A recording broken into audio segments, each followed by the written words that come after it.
Good evening and thank you for joining us. You're watching the 9 at Night. I'm Stephania Jimenez. Tonight, we start with San Antonio police busting what they're calling a human smuggling operation. This was on the northwest side. Officers found several people inside of a home this morning in the 7,000 block of Buffalo Trail. Our RJ Marquez tells us what else they found. A woman called stating that her friend called her saying that she was being held against her will. That tip led San Antonio police to this neighborhood this morning, where officers came across suspicious activity that led them to a trailer home with 6 people inside. We have several individuals that we contacted, appears to be victims of human smuggling. Investigators took 2 people into custody, including one that lived at the home. But another suspect drove away from the scene after a short chase. Officers attempted to stop that vehicle. That vehicle evaded officers. Officers followed it. Appears that the vehicle stopped at that location and the driver fled. And we spoke to a couple of neighbors here who did not want to go on camera, but they tell us that it was a mother and her son that lived at this house. Now, they tell us they've never seen any unusual activity, and they were surprised to learn of this alleged human smuggling operation on their street. San Antonio police say the people inside were all from Honduras and waiting for payments by their families. They told investigators they had been there for a few days. We're getting some water, we're getting some food. But that they did let us know that they were being detained against their will by armed individuals. The victims and suspects were taken to Homeland Security offices for further investigation. The management company, RHP Properties North Valley, that manages the trailer park, did not respond to our request for a statement. RJ Marquez, KSAT 12 News. A set of parents facing charges for interference with child custody are speaking out against Child Protective Services. On Friday, an Amber Alert was issued for their 6 children who officials say went missing with their parents. Now, they were found safe on Saturday with their mother, who turned herself in. Hours later, their father did the same. 35-year-old Jacqueline Davidson and 40-year-old Jamie Davidson held a press conference today with their lawyer. They say their interactions with CPS stems from an allegation by one of the children of sexual abuse from a family member. But they claim to have cooperated with CPS the entire time prior to the Amber Alert being issued. Now, both parents bonded out yesterday. Their lawyer confirmed the children are together now in a shelter. We've asked CPS about those allegations, but we have yet to hear back. The search for a 22-year-old camper is going to continue tomorrow at Canyon Lake. The last time anybody saw Amir Ali was this weekend. Deputies in Comal County say that Ali was on a camping trip with 2 friends. He went for a short walk around 9 p.m. on Friday, and when he didn't return, his friends went looking for him. But all they found was his cell phone, clothes, and AirPods by the lake shore. That's when they called police. Crews are using K-9 units and boats for their search. If you know anything about this case, call the Comal County Sheriff's Office at 830-620-3400.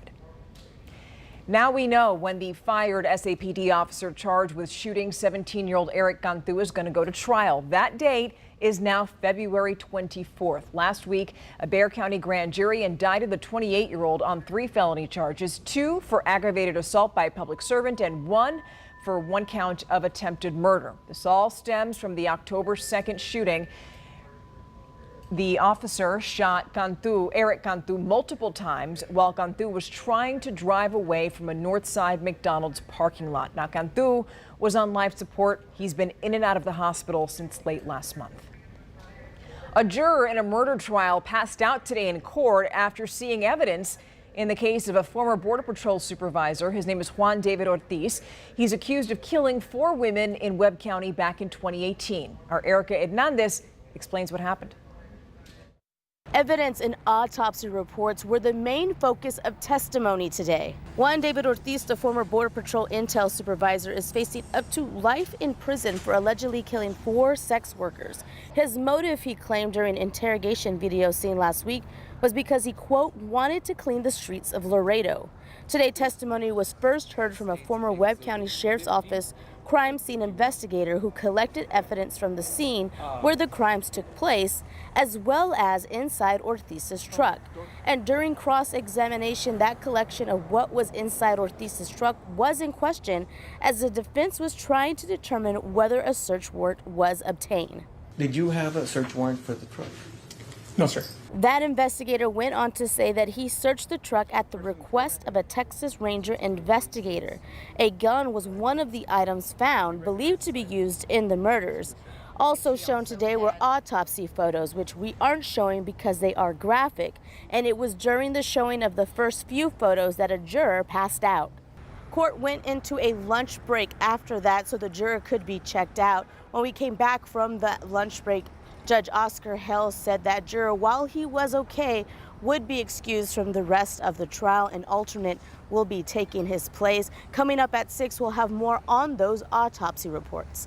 Erica Hernandez, KSAT 12 News.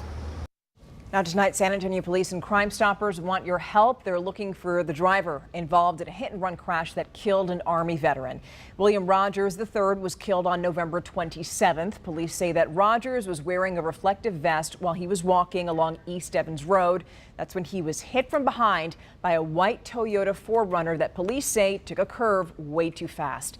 If you know anything else about this case, call Crime Stoppers. The number is right there at the top of your screen. It's 210-224-STOP. Also, the Wilson County Sheriff's Office needs your help because it's looking for several people who broke into a facility there over the weekend. Surveillance video shows 3 suspects walking around a site in Wilson County trying to break into a building. They walked off with equipment. This happened early Sunday morning, so we do have a picture of those suspects on our website. If you recognize them, call the Wilson County Sheriff's Office. That number is 830-393-2535. Now, help is on the way for UTSA students. They are getting the last of emergency financial aid grants for the fall semester. The grants come from the Higher Education Emergency Relief Fund. It was created as a result of the COVID-19 pandemic. 38,000 students are splitting the $4.2 million. The money is going to help with tuition, food, housing, and childcare. Now let's take things outside. I know you felt that muggy air today. Meteorologist Adam Caskey is going to tell us what we can expect for the rest of the week. It seems that we don't have Adam, so we're just going to move on to the next story that is about Toys for Tots. Yes, we're making a list, checking it twice, and no, we're not talking about Santa, but volunteers at Toys for Tots. Now, we stopped by the warehouse where thousands of toys are going to be given out to kids locally. And this year, the program is really better than ever because more than 300 local businesses are helping out with that effort. And this is serious stuff, you guys. Some people actually volunteer for this every single year, and obviously they're back this time.